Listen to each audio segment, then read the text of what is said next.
1. You will hear a conversation between Harry and Andrea, two students who have just finished their final exams. First, you have some time to look at questions 1 to 5.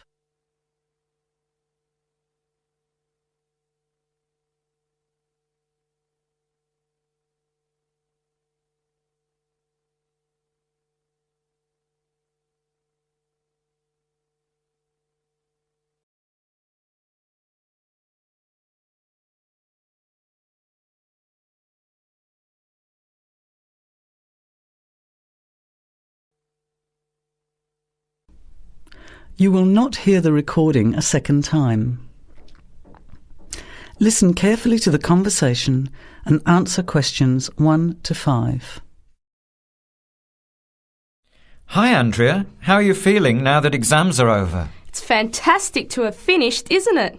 And to sleep in every morning. What about you? Well, I've been catching up on sleep too, but I've got a lot to do before I leave for England. Perhaps you could give me some advice. I've got a lot of things I can't possibly take back with me, but I don't know what to do with them. Well, it depends on what sort of things they are and whether you're thinking of giving them away or selling them. Well, almost everything. Furniture, the fridge and other kitchen stuff that I bought from the previous tenant. But the new people have already got what they need, so they're not interested in buying stuff from me. I can't afford to give it away, but I'm not sure how to sell it all. Oh, and there are some clothes and books as well. Why can't you take them? The books are really heavy. It's so expensive if you exceed the airline baggage allowance. And the clothes just won't all fit in my suitcase. It's amazing how much stuff I've accumulated since I've been here. Anyway, I don't think I'll need as many summer clothes in England as I have here in Australia. I see. Well, there are several alternatives. First of all, you could put up notices around the university about the books. You know, on the notice boards in the Student Union building and in the economics department. Anywhere second and third year students will see them. People are always keen to buy cheap textbooks. OK, what should I say on the notices? Just put the titles, authors and price you want, your name of course, and maybe put your phone number on those little tear-off tags. That's a good idea. And what about the furniture? You could try doing the same thing, but usually students are away all summer, so they don't want to buy furniture now. Another place to try might be a second-hand shop. Someone from the shop will usually come around and give you a free quote, and then you can decide. But you don't usually get much money for that sort of stuff. Before you hear the rest of the conversation, you have some time to look at questions 6 to 10.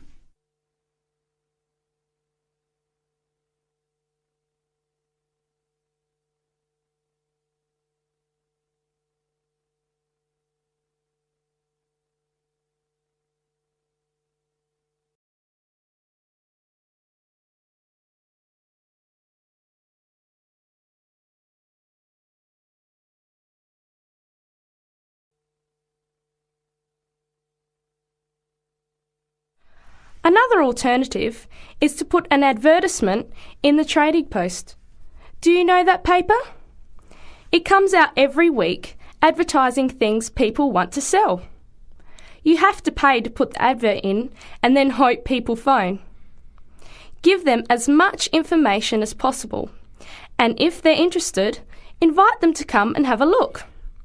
The hard part is agreeing on a price. No, I haven't seen the Trading Post. But I should have a look at it, and I could advertise the fridge, the microwave and the furniture. But the kitchen stuff isn't really that good. You know, old cutlery, a few pots and pans and some plates and things. What shall I do with them? Well, another option is to donate the kitchen things to a charity shop. You know, like the Salvation Army or St. Vincent de Paul. Why don't you get a second-hand shop to give you a quote first? Yes, I could do that. Find out how much they'll give me and then decide whether to sell them or give them away. But I've still got the clothes. A charity shop will take them too, as long as they're in good condition. And even though you don't get any money, at least you know that someone who really deserves some help has benefited. That's a good point. I'll advertise the expensive stuff, the furniture, and donate the clothes and kitchen stuff.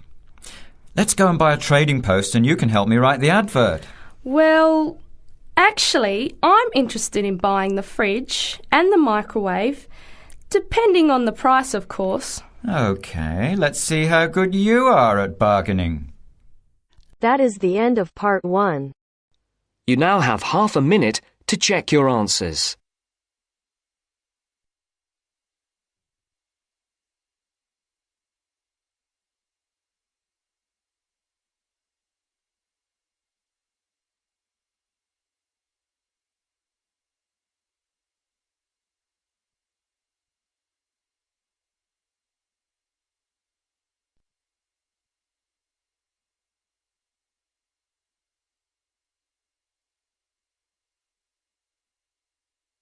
Now turns to part 2. Part 2. You will hear part of a podcast for visitors to the popular holiday region called the Trelaw Valley. First, you have some time to look at questions 11 to 14.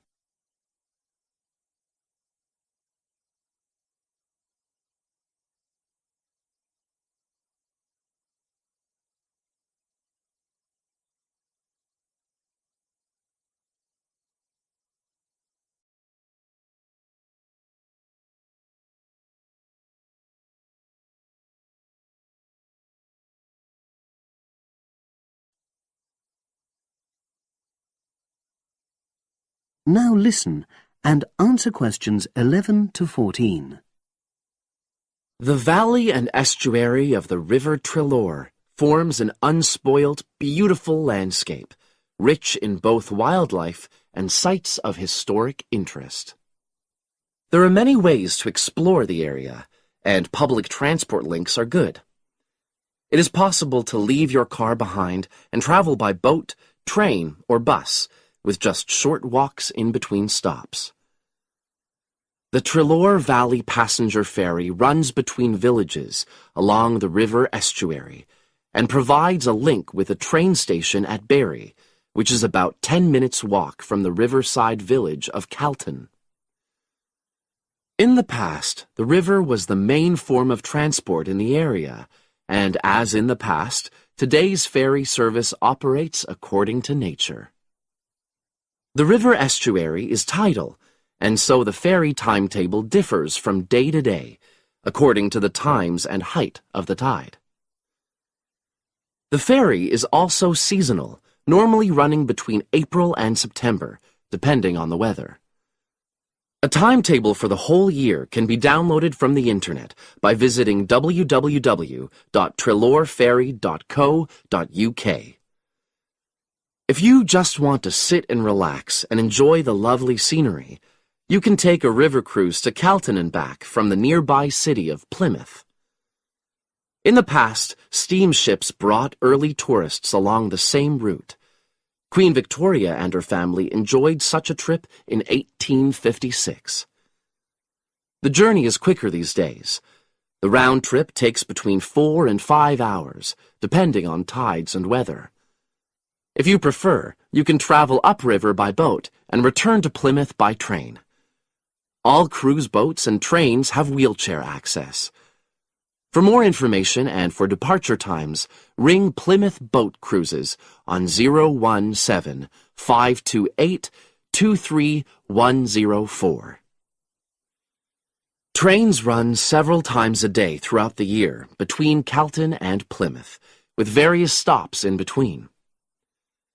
They are used by both local commuters and tourists who want to enjoy the beautiful scenery. The highlight of the journey is crossing the river on the stunning viaduct, which was built at the beginning of the 20th century and towers 120 feet over the water. It is unnecessary to book, and tickets can be bought on the train. For information about fares and timetables, contact National Rail Enquiries, by phone or online. The bus service in the Trelor Valley now connects all train stations and villages in the area. Especially for holidaymakers, there's a Rover ticket which can be used at weekends and on national holidays and allows unlimited journeys on those days. The Rover ticket provides great value for money and is now even cheaper than it was last year. An adult ticket costs £5.50 a day. Senior citizens can travel for £4.50, and a family ticket for up to 5 people costs just £12. Tickets can be bought on the bus. Now you have some time to look at questions 15 to 20.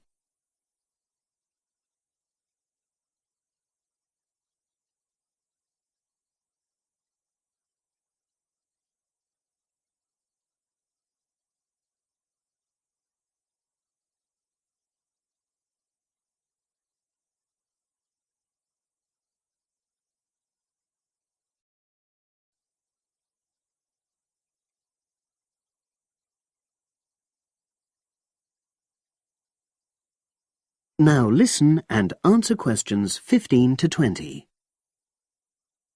At the center of the Trelor Estuary area is the historic riverside village of Calton.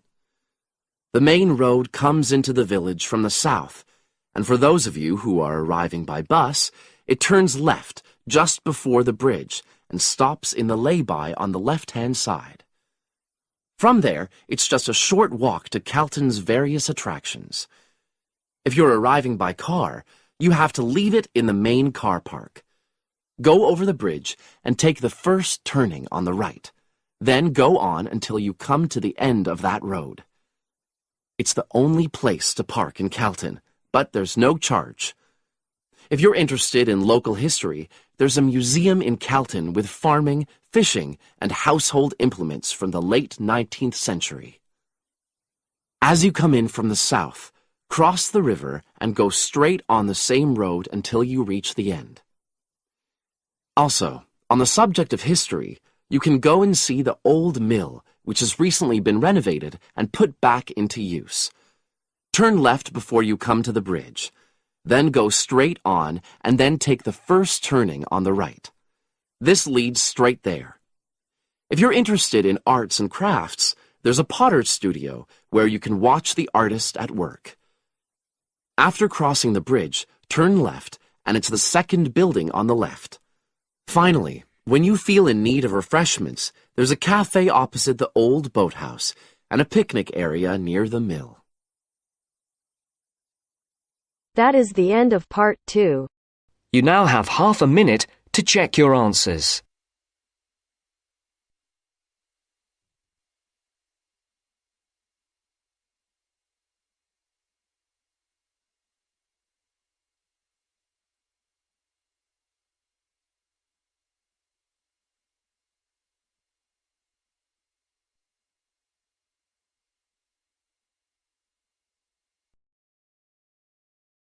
Now turns to part 3. Part 3. You will hear a tutor and some students talking about an assignment. Listen carefully and answer questions 21 to 26.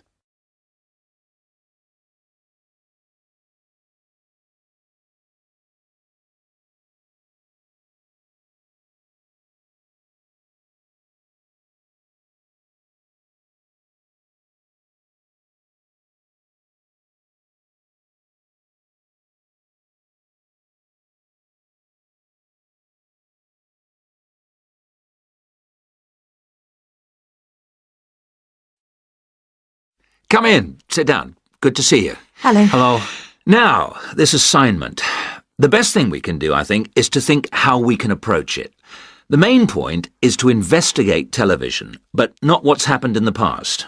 I was thinking that it would be necessary to go over the new media first and then... Yes, that's a way to make a start, but you need to do that quite briefly. But it's quite a complex topic. Yeah, I agree, but the emphasis must be on the future development of television as a cultural phenomenon. Yes. I've been reading the talk by Ashley Highfield. All right, and what do you take from that? What are the things that are competing with television? Well, to start with, there is the games console. Then there is the personal computer and the internet. Then again the mobile phone with its capability of games and puzzles. And of course internet access. Lastly, there is the iPod with the possibility of listening to music wherever you go. Good, you've understood that. Now, which of these presents the greatest competition for television?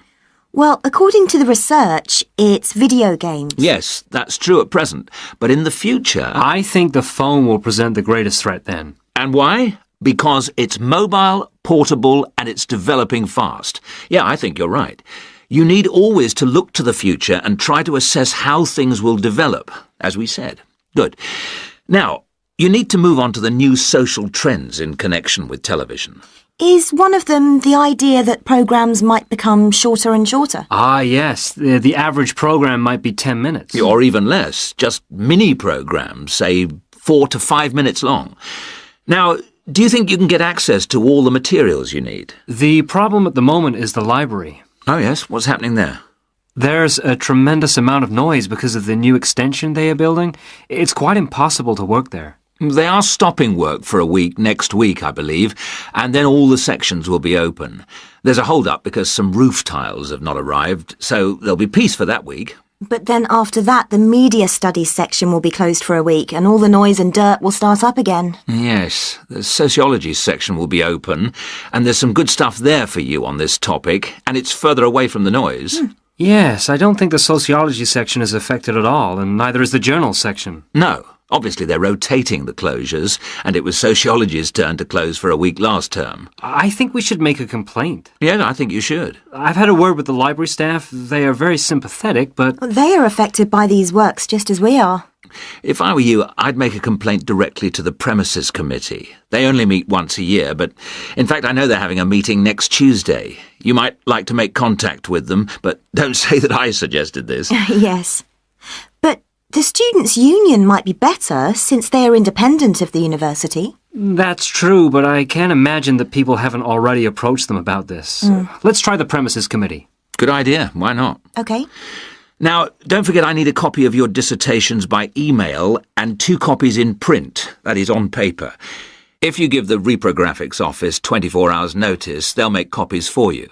And if you give them my details, they'll send those copies directly to me. They won't send copies to you, so you'll need to take your own copy personally from them. Good. Any questions? Before you hear the rest of the talk, you have some time to look at questions 27 to 30.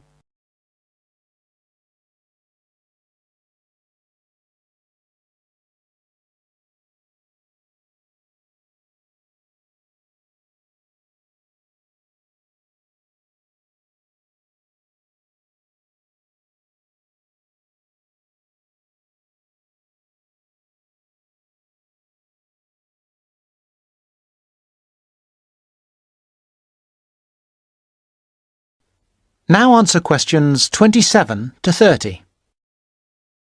One little thing was just that I wondered whether we should actually talk about that famous website. You know the one, YouTube. Ah, I was rather hoping you hadn't overlooked that.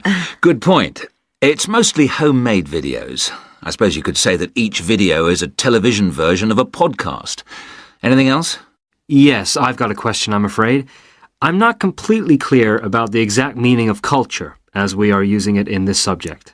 Well, Mrs. Jones is giving a lecture on culture and society in the University Theatre. It's on Wednesday at 10 a.m, and you can learn all about it there, I'm sure. Can you give us that again, please? Yes, that's Culture and Society. It's in the University Theatre. And, let me just check the time. Yes, here it is. 10 a.m. on Wednesday. She'll be giving a very thorough discussion of the issues in defining what culture means. Right. That's good. The thing is, the reading list confused me a bit. One thing that occurred to me was that it might be broken down into subsections for future students. Yes, that's a fair point. I'll bear that in mind. Now, don't forget, you need to do the reading and finish the assignment by the 4th of July. Is that okay? Fine. Thank you very much.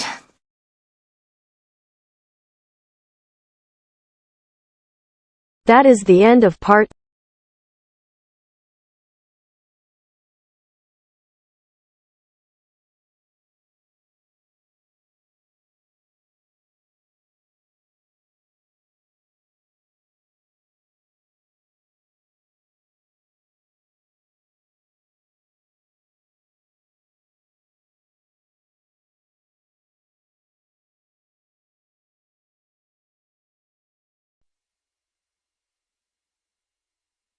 Now turns to Part 4.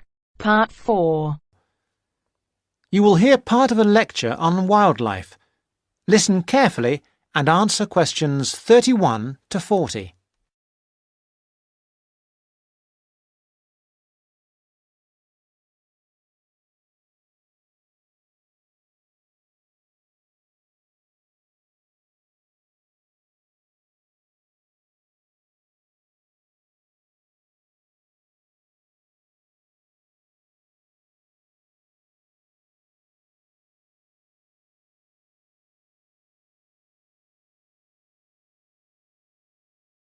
Thousands of exotic plants and animals have been introduced into the British Isles over thousands of years.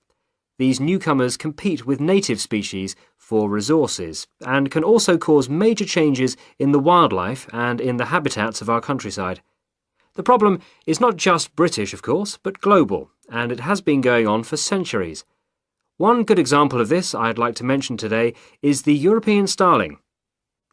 The starling to us in the UK is a fairly ordinary little bird, about 12 inches long. In flight, it appears to be black or grey with tiny white spots. So it's a very ordinary looking, almost dirty looking bird. It nests in trees and buildings and can be found in the country and in towns. It travels in large flocks, leaving the nests in the morning and returning in the early evening. It feeds on insects and fruit. Its native range includes the British Isles and Finland, but it is also found in most of Europe and parts of Asia and Africa. In the British Isles and Finland, however, it has suffered a huge decline, and in these countries there is an effort to conserve the species. It is a different story in some of the places where it has been introduced. For example, the population in the USA is estimated at 170 million birds. Also, they are becoming a big problem in Australia and New Zealand. Starlings, as I have said, nest in trees, and it has been found that they are more aggressive than native species, native that is to Australia and New Zealand, when they are looking for nesting places. They therefore compete with native species for nests, and also they drive those species away from nests. So, this nest-building activity causes harm to native species, but also they are a nuisance to humans. They gather in large flocks of thousands of birds and feed together on commercial crops. This causes great financial damage to farmers. And they also make a mess, both in the town and the countryside. There is also the problem that starlings may carry diseases which affect both humans and other animals, although this has not been really confirmed and we are waiting for more work to be done on this. The question arises, what are we to do about foreign species which not only do damage to native species but interfere with human activity? We have three approaches in theory, but usually it is not a free choice between them. Usually we have to do the best we can and that money will allow. The best approach, of course, is prevention, and many countries have passed legislation which attempts to limit or prevent the arrival of non-native species in their countries. In particular, there are many international regulations on how and where ships may pick up and deposit water, and this is a major contribution to preventing the accidental transport of fish and organisms by ship, since accidental transport by ship is a frequent cause of fish and other creatures going from place to place. Ports also have special areas where water can be deposited, and many of them have treatment facilities to kill any foreign species that may establish themselves in their waters. For fish and organisms that live in water, these international regulations are useful, but obviously not all species can be dealt with in this way. Sometimes it is simply too late for prevention. Then we have to consider eradication or management. By management, I mean that we have to decide how best to live with the new creatures and how to keep their numbers down. However, this becomes not only a scientific question, it can be a matter of choice what population level of an invasive species we want to maintain. This choice involves costs. There is the cost of living with the species, and there is the cost of managing the species over time, and species management is usually a long-term business without any foreseeable end. However, there is not just the economic aspect to this question. We can also consider the ethical point. How should we treat animals which we have, sometimes deliberately, introduced into the environment? Is it permissible just to exterminate a number of them convenient to ourselves? The most important decision has to be made in the political forum, whatever considerations go into the making of that decision. These questions are relevant also to the approach of eradication, which is another option, but which does not have an encouraging history. Many attempts have been made to eradicate introduced species.